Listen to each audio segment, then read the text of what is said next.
इस वक्त की बड़ी खबर भी आपको बता दें, महाराष्ट्र की सियासत से जुड़ी हुई बड़ी खबर आ रही है, जहां पर एकनाथ शिंदे कल गुजरात गए थे।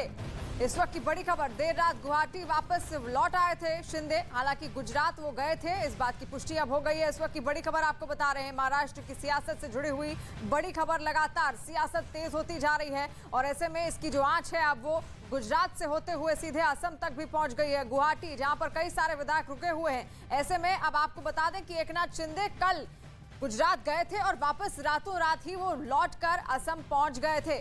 महाराष्ट्र की सियासत से जुड़ी हुई इस वक्त की बड़ी खबर, लगातार किस तरीके से वहां पर फेरबदल हो रहा है और विधायक इस वक्त गुवाहाटी में जुटे हुए हैं। बीजेपी नेताओं से उनकी मुलाकात भी हुई थी एकनाथ शिंदे की जब वो गुजरात गए थे, तो ऐसे में बड़ी हलचल हो सकती है। आगे क्या कुछ होगा, इसी पर सबकी नजरें टिकी हुई हैं।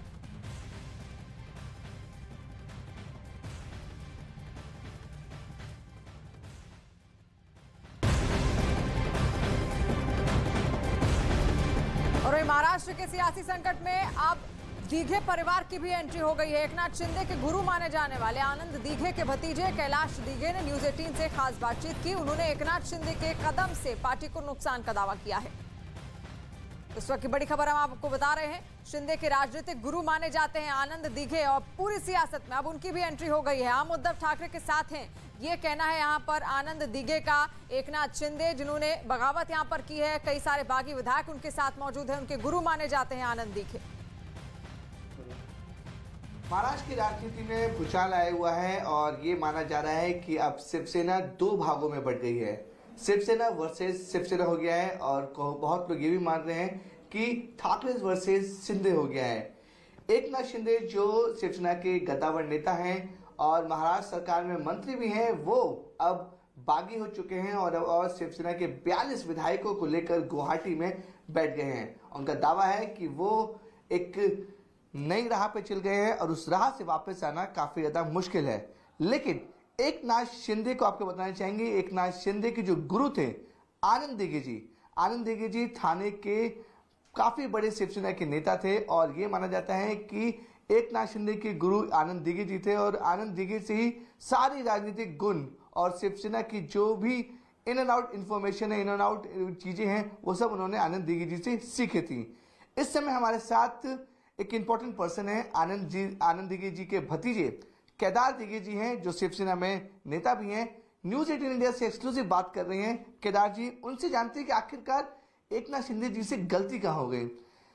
केदार जी, आनंद दीघे जी को एकनाथ शिंदे जी गुरु मानते थे और सब कुछ उन्होंने सीखा है, राजनीति सीखी, किस तरह से लोगों के बीच में जाना है, काम करना, सब कुछ उनसे सीखा।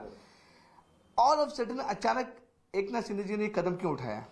ये बहुत ही ताजुब की बात है कि एकनाथ शिंदे जैसे नेता ने, जिन्होंने स्क्रैच से लेके एक मंत्री तक के सभी पदों को एक्सपीरियंस किया हुआ है, उन्होंने इस तरीके का कदम उठाना, जो दीघे साहब के वेले में तैयार हुए, उन्होंने ऐसे कदम उठाना, ये बहुत बड़ी ताजुब की बात हम सब में है।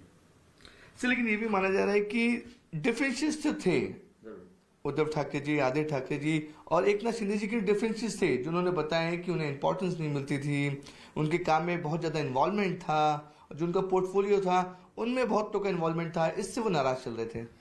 नहीं, डिफरेंसेस ये थी या नहीं थी, ये तो मैंने अब भी समझा, जब ये बगावत हुई तभी मुझे समझ में आया कि ये डिफरेंसेस थी, जो आप सब लोग को और सभी नागरिकों को समझा रहेगा। रही बात कि उनको इम्पोर्टेंस दिया जाता था या नहीं, या वहाँ पर इंटरफेरेंस थे, तो मैं तो एक कार्यकर्ता हूँ, सिर्फ मैं दीघे साहब का भतीजा करके मेरी लॉयल्टी ये शिवसेना की तरफ है। रही बात कि वहाँ पर ऊपर के स्तर पे क्या हुआ क्या नहीं, ये तो मुझे लगता है कि एकनाथ शिंदे जी ही बता सकते हैं।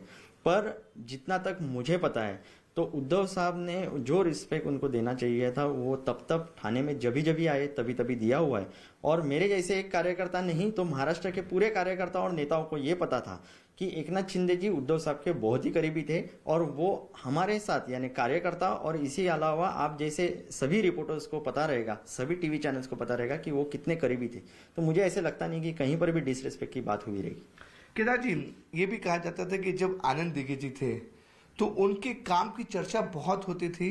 बाला साहब ठाकरे भी उसी स्टाइल में काम करते थे, लेकिन आनंद दिग्विजय जी का जो पोर्टफोलियो है, जो काम करने का तरीका है, तो लोग उनसे बहुत ज़्यादा अट्रैक्ट होते थे। ये भी कहा जाता था कि ठाकरे फैमिली थोड़ी सी आनंद दिग्विजय जी के लिए कंफर्टेबल थी, तो कि लोग बहुत ज़्यादा अप्रोच करते थे उनको। यही चीज़ एकनाथ शिंदे भी बोल रहे हैं। नहीं, दिगे साहब का काम करने का तरीका बहुत ही अलग था, एक अलग चमत्कार था।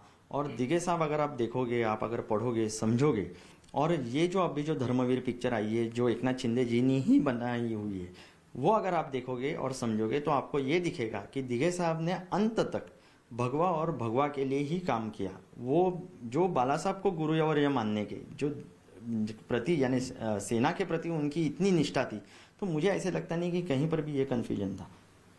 ये डिफरेंसेस बता दिया था कि आनंद दिग्विजय जी और बाला साहब ठाकरे जी में डिफरेंसेस थे। नहीं, अगर डिफरेंसेस थे तो वो जो हकीकत अगर होगी तो उन्होंने वो धर्मवीर पिक्चर तो उन्होंने बनाया हुआ है, तो उसमें तो दिखाई देती थी। पर वहां पर आप देख सकते हो कि वो कितने करीबी थे। और मुझे ही नहीं, पूरे महाराष्ट्र की जनता को, नेताओं को, सर्वसामान्य कार्यकर्ताओं को और लोगों को ये पता था कि दिगे साहब 100% बाला साहब के प्रति डेडिकेटेड थे और संगठन के लिए उन्होंने पूरी जिंदगी दी हुई थी। आखिर के सांस तक उन्होंने, दिगे साहब ने शिवसेना और शिवसेना का ही जाप किया और लोगों की काम, यानी उन्होंने ये नहीं देखा कि भाई कौन से संगठन से लोग आ रहे हैं, कौन से जात धर्म पंथ से आ रहे हैं। उनका